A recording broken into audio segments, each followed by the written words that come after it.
Yo, welcome to the channel, people. My name is Moshgawd. This is my video for one of the best builds in NBA 2K22 that I came across. And man, I can't wait to show you all this, man. I'm so hyped for 2K22. And when I came across this build, man, I could not get off the game. Straight out, we started with the point guard. And this build, the badges are insane. The playmaking, the shooting, everything is insane about this build. There are no weaknesses on this build, and I'm about to show you why, man. Please make sure you hit the subscribe, you hit the follow my socials, and like the video. Let's get into this. One thing I really want to note is before 2K was released, Mike Wang was talking about how, you know, smaller guards would actually be viable in the game. And if you've played 2K for the past couple series, you know, it was really hard to have a guard under 6'4", 6'5", because they'd be undersized, you wouldn't be able to play defense, your shots would always get contested. It just didn't work out. But straight away, like, that's what I was like when I got into this builder. That's the first thing I tried out, small guards, and I made like an insane build, and we'll get straight into it. So I'm playing around with the height, I played around with the weight, but the main thing I was looking for is to just have that height small and still have a decent wingspan to be able to play defense. And you know, I ended up coming up with this build. And the interesting thing I actually found out when messing around with the build is, you know, the physicals down where the speed and acceleration is, obviously they're really high right now. If you mess around with the weight a little bit and you make it higher, you make it lower. When you make it lower, with my build I went with minimum weight, but if you play around with it and make it a bit higher, it will make your speed obviously less, and you can kind of exchange that for other attributes. Because physicals are so heavily weighted into the overall, you can actually spread a lot of that attributes elsewhere, like improve your defense, improve your slashing quite a bit, if you lower your speed and your acceleration. Having said that though, I ended up going with minimum weight, or close to minimum weight, about 163 pounds, and I went with the height of 6 foot with a 6'5" wingspan. I really wanted to keep that wingspan high. My shooting is still really high, so it worked out great because, like I said, I really don't want to be a defensive liability, especially because I play modes like Rec and Prime as well. I want to be as close to a two-way player as I possibly can, and being 6 foot, I'm already at a bit of a disadvantage, which is probably the only, you know, disadvantage of this build, in all honesty. You look at being 6 foot, I've already got 95 speed, 94 acceleration, you +4 from the gym rat badge, like that Gatorade boost, and you're at 99 speed and 98 acceleration, which is insane.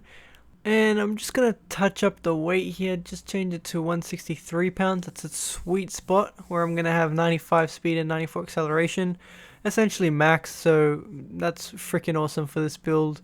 And guys, I haven't even gone to the best part, which, you know, as you can tell in the title, are the badges. But these are the body settings I'm going with: 6 foot height, 163 pounds weight, 6'5" wingspan. Alright, so let's get straight into the nitty gritty stuff, man. Straight away, I'm just gonna get right over to shooting. We're gonna max a 3-point shot. We're gonna max a mid-range shot.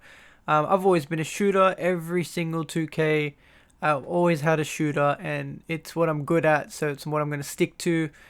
Shooting is a must if you're a guard, I feel like. Though you can obviously be a lock, but then we're gonna go to the pass accuracy. We're gonna go to the ball handle. We're gonna speed with ball. We're gonna max them all. And then I'm going to max perimeter defense, and we'll put steel above. And these are all just the baselines. I'm going to max stamina, speed, and acceleration. These are just the baselines, like I said. Pass accuracy, I'm going to put down to 98. The reason for that is because I want to save as much on that overall as I can, even if it's just 1 point. And pass accuracy is weighted very heavily. If you look at Dimer, it goes to half from 99 pass accuracy. Realistically, my squad that I run with, we don't really need Dimer. In the past 2Ks, it's proven that Dimer doesn't help with shooters that have like 93-point shots. It's only there for like those that are like mid-tier 3-point shooters, like 75, 65, 70, maybe even 80. But my squad are either all like straight shooters, like 90 plus, or they're non-shooters, so they don't need shooting at all. That's why I'm just gonna put that down one, just to save a bit on your overall, because you want to save as much of your overall as you can. If that's obviously a personal choice, so if you want to put that to 99, feel free. Obviously, like I said, I don't really use Dimer to that extent. Next up, we're going to go up to our free throw. To me, free throw doesn't, like I said earlier, free throw doesn't really matter that much to me, so we're going to put it to 65. You don't really need over a 70 to shoot consistently. Like you can shoot consistently from 70, 65 anyway, so I don't see the need to continue putting that up. And then we're going to go up to our mid-range. We're going to play around a little bit with the mid-range. And what I was trying to figure out is whether it's worth keeping it at 92 or 93, because you do lose, like with both the mid-range shot and pass accuracy, you do lose a badge. So you can add both of them back on. But I just took it off because the badge it added was difficult shots, and I felt like that wasn't really that needed. And then I went to my driving layup, and I just put that up as much as I could, because I still want to be able to, you know, drive into open lanes and stuff, just to keep defense always guessing. And now we're going to just quickly adjust my perimeter defense. I'm actually going to change my perimeter defense to 83. I wanted to just add a little bit more driving layup because I could. And really, you're starting to see this build is very, very well rounded. And then I just have a final few points to put on. You can put on close shot, post control, free throw, you know, interior defense. You can put on whatever you want. I just thought I'd add it to my free throw anyway, just to, because it doesn't really add any badges on any of those attributes. So I just chucked it on free throw just to improve it. And now you have, that's our final build right there. Now you have our badges, and you can see how great this build is. 102 badges all up. On top of that, if you win college tournament, you can add a potential 4 badges, and that's exactly what I did to my shooting. So I actually ended up with 38 shooting badges amongst the whole thing. So 106 badges all up, and you got max speed, you got great defense, you got pretty much max playmaking, almost max shooting, and you're able to drive the ball in with driving layup. So all in all, this build is extremely, extremely good, and I think 2K did a brilliant job of really balancing out all the different archetypes and stuff like that. I also think this build, because of his 6'5" wingspan and the perimeter defense and steal, really makes it stick out as a really, really, really good two-way build, because you can almost do everything.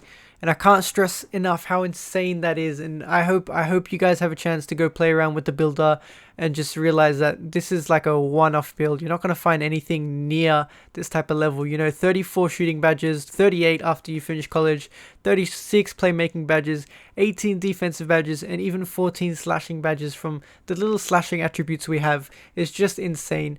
I can't wait for you guys to try it out, give some feedback. And most of all, I think this might be the first time I've seen this build on YouTube. I haven't seen any other YouTubers cover this build, so you might be ahead of the game and be able to get a chance before everyone else starts running it. Most of all, guys, if you did enjoy the build, if you liked the video, please subscribe to my channel, follow my socials, and like the video for me. It really goes a long way. I appreciate you tuning in. And just to top it all off, there's my takeovers, and that's what I'll leave you with. Have a good one.